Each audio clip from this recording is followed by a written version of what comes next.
Hey, everybody, this is the Freedom Patriot News coming at you strong. I'm just fixing to show you about a clip about this Nick Shirley. And I know y'all all, saw him on TV and doing what he doing to bust open the fraud. And that's what the Fraud Buster is all about. So I'm going to turn this over. I'm going to put this video on and I'm going to kind of go back and forth and see what's going on. And we'll talk about it a little bit. Take on the bombshell reporting from News Nation's own Rich McHugh. Let's bring in Nick Shirley. Nick, thank you so much for being here tonight. So grateful that you're on. In that first video that we played from your first video in Minnesota, we saw the Quality Leering Center. And after your video was published, a manager said there was no fraud going on whatsoever. What is your response to that kind of denial based on what you saw? Well, at that exact same time when he's telling that group of people with a camera, the Commissioner of Children is on a live stream saying that building was closed a week ago.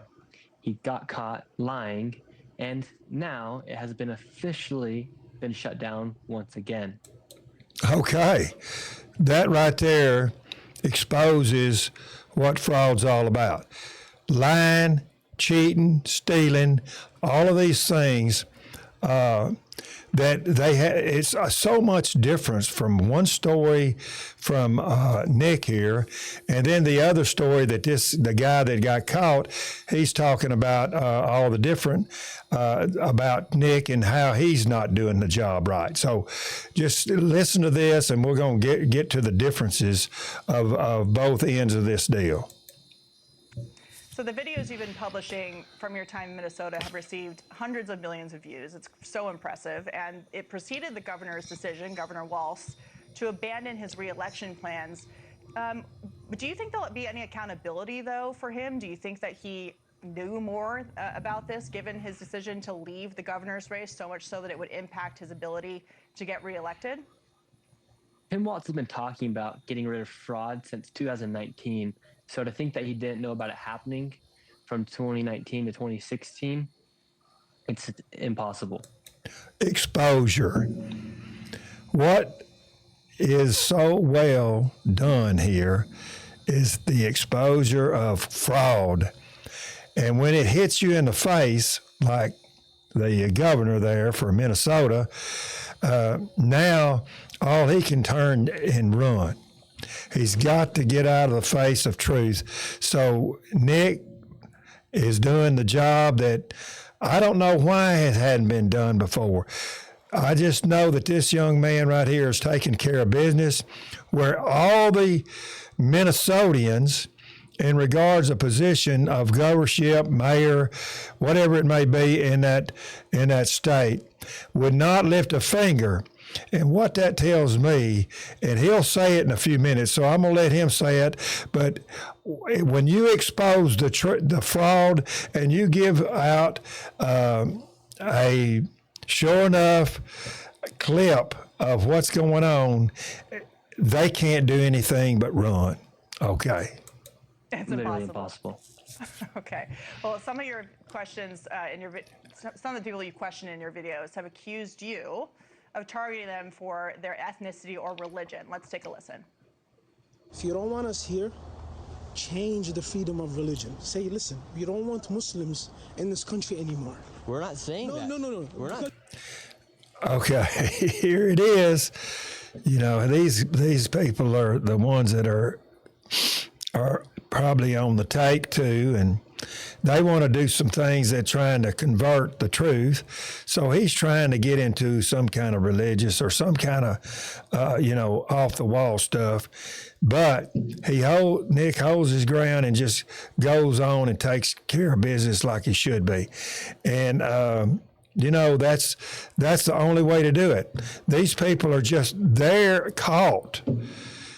They're the ones that are doing this fraud. Anyone denies what's going on with truth in their face, they have to be the ones doing it. They're the ones that are doing the whole deal. They would not fight as hard as they do if the truth wasn't hitting them square in the mouth. Saying that. When I go Sir, into we're your talking comments, about fraud. when you're going around doing your reporting, how do you choose where and which kind of businesses you look into? Yeah, I learned about the fraud, for instance, in Minnesota back in June because a lot of locals were telling me about it when I was there. And the way that we're targeting the fraud in Minnesota is simply by going to the state of Minnesota website and going to the locations of these places. And it just so happens to be that the majority of them, actually all of them that we have been to, are Somalians. And when it comes down to them being charged, and the people that have been charged for committing fraud inside of Minnesota, 89% of them are Somalians. Okay.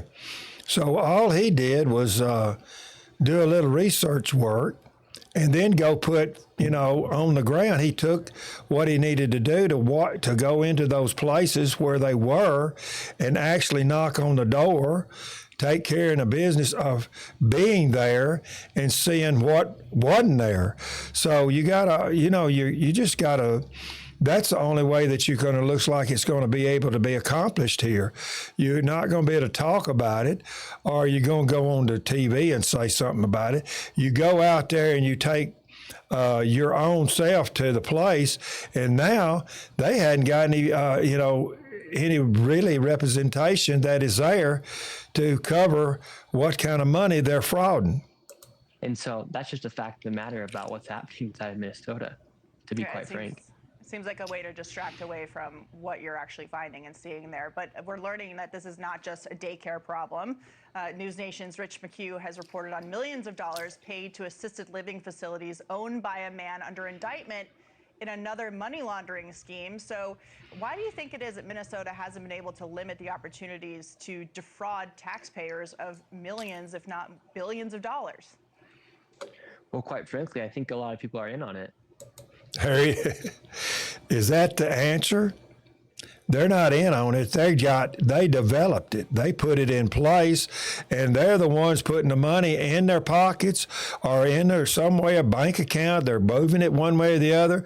They're loading their suitcases up with cash and trying to send it out, and do send it across, out on the airlines. Hey, what's up there? We're going to have to do some kind of search on all of how that money is getting on the airplanes and actually getting out of the United States. Who's in cahoots right there from word go when they've got to be able to be knowing they can get by all of this stuff in line that they can get the money out of the United States. So let's check out those airports. Let's check out everybody that's working there. Let's check out how they're proceeding to do what they can do and being able to transport this money. It's not a surprise that's been happening. I mean, like I said, Tim Walz has been talking about combating fraud since 2019. And so at that point, he's just been enabling it to happen. They've been writing the checks. The Department of Human Services has been writing the checks to these welfare programs. So these daycares, like Quality Learning Center, had over 90 violations, yet they continue to keep writing checks to that daycare. And so they have simply been enabling this fraud to happen, and it really is just sad. That right there backs up what I just said. You got to have boots on the ground, and you got a video. You got to be a fella like Nick here to go out and put the camera where it's supposed to be and talk about what's going on, knock on those doors, create some way somehow that you can actually prove it and put it together, and then take it somewhere that people will listen. It's been happening. So Governor Tim Walz has called you a delusional conspiracy theorist. You've been attacked personally. I hear that your family has also been attacked. What is your response to those who are attacking you for this? What does that sound like to you? What does that sound directly like to anyone that's listening to this clip here? I mean, they are attacking him for trying to prove what the fraud is about and who's doing it. So what to me is the ones that are attacking, the ones that are raising their voice against people that are so right, and the truth is hitting them right in the face, and they are trying to attack his who he is. We all know who's the guilty one.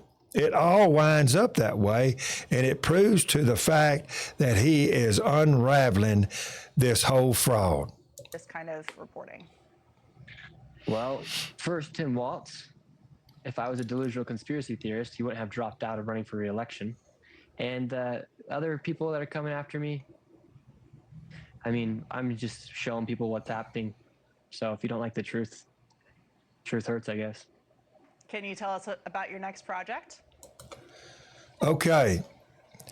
In the final say about all of this, this has been a tremendous way that this young man has taken care of business and opening up the fraud. And we've got more to come, and it will be more in Minnesota, and then we'll go state to state and we'll review exactly what's going on in each state, because it's going to open up. Because there are going to be more NICs that are going to be going to each of those business daycares, and we're finding out that it will be a coast to coast, and it'll be a revelation for all of us to look at and see what's going on today. And this is the Fraud Buster, and I'm telling you, this thing right here is opening up a can of worms. Over and out.